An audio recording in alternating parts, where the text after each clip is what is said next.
我是瓜皮儿，旺达幻视前情提要。西井社区凭空消失，前来调查的天剑局和 FBI 查出此事与旺达有关，派进去的特工以及设备也全部莫名失踪。旺达产下双胞胎比利和汤米，本以为自己的生活不再被打扰，天剑局接下来派进去的无人机激怒了他，旺达不得不离开能量场，对外界下达最后通牒。同时幻视也察觉到了不对劲了，可记忆并不完整，为此他与旺达大吵一架，却被一阵门铃声打断。门外站着的是旺达死而复生的哥哥快银皮特洛。孩子们一夜之间长大，也变得调皮捣蛋，夫妻俩和艾格尼斯阿姨是又爱又气，唯一能制住他们的只有舅舅皮特洛。对付熊孩子的唯一办法就是变成熊孩子。万圣节到来，装扮是这一天的灵魂。当孩子们精心筹备时，皮特洛却跟个死猪一样睡得天昏地暗。依然是下午4点，双胞胎打算叫舅舅起床，可谁都不敢主动上前。可俩孩子的对话，皮特洛可是听得真真的。他轨道一开，吓得两个孩子直嚷着正月要剃头啊！旺达这才从楼上下来，被儿子哥哥无情吐槽装扮太炫，比他们小时候得斑疹伤寒症时母亲给做的衣服还丑。这和旺达原本的记忆有出入，但这并不影响什么。此时幻视同样穿上漫画经典套走下了楼。昨天还是冰棍，今天又换了说法。Traffic light, half shuck corn, a booger. Yes. 可他们夫妻不得不承认，皮特洛到来后，这个家热闹多了，最起码带孩子方面不用操心了。想起小镇的种种诡异迹象，幻视打算出去探探情况。对旺达用的借口则是去给邻居们帮忙。为了避免他们吵架，皮特洛赶紧过来打圆场，发誓今晚孩子们的快乐交给自己。这份上了，旺达也不再多说，任由他去吧。皮特洛始终给旺达一点熟悉又陌生的感觉，为了不扫万圣节的兴，他只能催促哥哥带着汤米去换装扮。舅侄俩同步换上了快银老漫画戏服，这才去和大街上的邻里乡亲们倒上了蛋。旺达又提了一个小时候的事儿，试图测试下皮特洛，然而皮特洛又怎能不懂啊？这一切他也很莫名其妙。可不管怎样，重要的是他们重聚了。在舅舅领先撒泼的时候，旺达遇到了赫伯。作为负责万圣节治安的他，首次出马就被皮特洛给搞了。熊大人远比熊孩子要熊啊！旺达本想让幻视来帮忙，却从对方口中得知幻视不当班。旺达一时也不知怎么回答，他茫然地望着四周。此时幻视已经走出了一段距离，随着离家越来越远，周边的邻居也变得诡异起来。他们反复做着一个动作，眼角不停地有泪水流下。幻视决定再走走看，外面的局势也很紧张。自从旺达现身对峙之后，泰勒局长对他更有敌意，哪怕是自己错在先，对莫妮卡的劝告充耳不闻，甚至没有意识到自己将要面对什么，完全是盲目的自信和自大。莫妮卡的想法是帮助旺达，而不是与之为敌。然而男人丑陋的嘴脸暴露了出来，直接将莫妮卡、基米、黛西3人逐出基地，不让他们参与接下来的行动。可3人哪又能坐以待毙呢？被送走的半路打倒了几名特工，他们要查出泰勒的目的以及天剑局目前所掌握的信息。3人乔装打扮进了帐篷，由黛西出马黑进了天剑局服务器。众人发现泰勒早就找到了进入西井社区的路口，却对所有人隐瞒了。他一直监视的人并不是旺达，而是幻视。通过定位震惊所产生的衰变信号，幻视的一举一动都有着详细的记录。他们同样发现西井社区这个6边形越是靠近边缘的百姓越静止。小镇里，旺达逼孩子们收拾了残局，让皮特洛精心筹备的哄孩子计划泡汤了。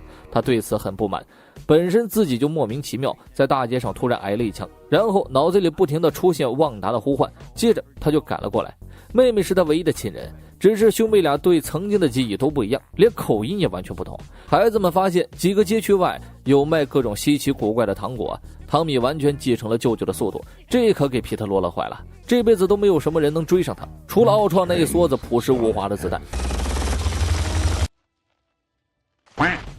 意识到之前发脾气扫了孩子们的兴，旺达就随他们去吧，不过谨记不要越过爱丽丝大道。一座孤岛上，男孩饿得发慌，却没有打算吃身边的螃蟹。这时鲨鱼大哥前来觐见，送上了一份魔法点心，随后深藏功与名。男孩看着手中的点心，可怎么也打不开。就这样，男孩饿死了。话锋一转，幻视来到了小镇边缘，这里的人完全处于静止状态，没有人跟他搭话。眼见如此，幻视变回了原样，飞到了空中巡视小镇。随着他离旺达越来越远，小镇也愈发变得诡异，只有旺达周围才有生气。最终他目光落在了一辆车上，幻视飞去检查一番，发现驾驶员是艾格尼斯，此时同样处于静止状态。冷不丁来了一句城市广场怎么走，还感叹走错了路。幻视利用心灵宝石唤醒了他，艾格尼斯如同之前的诺姆，醒来之后第一件事就是求救。他认出了幻视，这不是复仇者吗？你一定可以帮我。可随即幻视来了一句，复仇者是什么？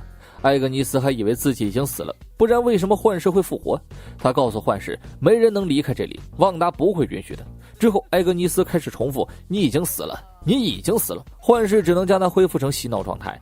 女人突然大变脸，祝福了一句之后，在爱丽丝大道掉头折返回了小镇，而幻视却继续向远处走去。小镇外，莫妮卡联络了自己的朋友，有他的帮助，自己能折返西景社区帮助旺达。而黛西却从服务器里找到了一份报告，上面说莫妮卡细胞正在发生改变，重返西景社区并不是一件可靠的事。可莫妮卡一心要回去帮助旺达。吉米和他驾车上路，黛西决定留下来继续破译服务器，说不定能找到更多泰勒的秘密。小镇内，兄妹俩叙起了旧。皮特洛属于清醒状态，他自然知道这里的一切都是妹妹搞的鬼，可他却丝毫不在意。妹妹的一生太过曲折，也许这里的生活才是他的归属，他甚至想一直留在这里。说到这儿，皮特洛更好奇的是旺达怎么做到的。委屈和难过就跟哥哥说呀，我们是一家人呢。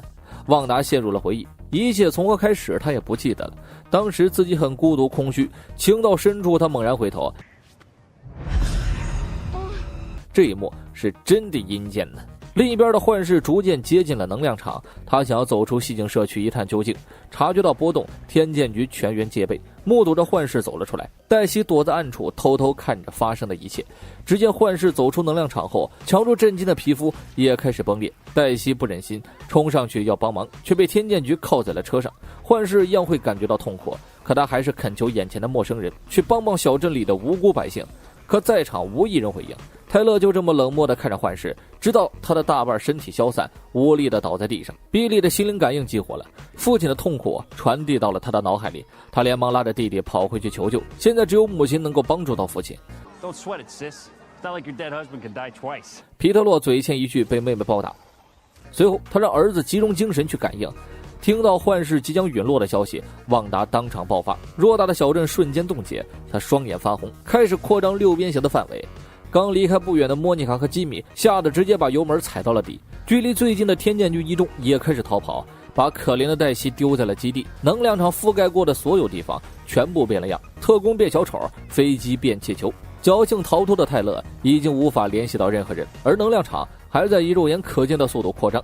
到此，旺达幻视第6集内容结束，一集比一集阴间呢，更是引出了不少猜想。例如莫妮卡那个太空工程师外援到底是谁？快银皮特洛又是否如粉丝预料为墨菲斯托假扮的？幻视走出能量场却没有恢复成阴间模样，是否代表他某种意义上得到复活呢？结合本集的广告和快银的诡异台词 No magic, the snack for survivors. I'm impressed. Seriously. How'd you even do all this? 基本可以确定有内鬼在小镇中，渴望得到旺达力量的打开方式。不得不说，天剑局真的是能搞事儿，漫威也没有隐瞒。旺达幻视最后一集会有爆炸角色登场，之前网上爆料的法沙万磁王为某工作室自制，可是又能知道这不是烟雾弹呢？换个角度想想，1万版快银都出现了，那 X 战警里刚刚父子相认的老万也确实有可能现身救场。随着旺达的暴走，六边形能量场急速扩散，大家猜猜会是谁出来力挽狂澜呢？评论区讨论起来吧。我是瓜皮儿，下期见。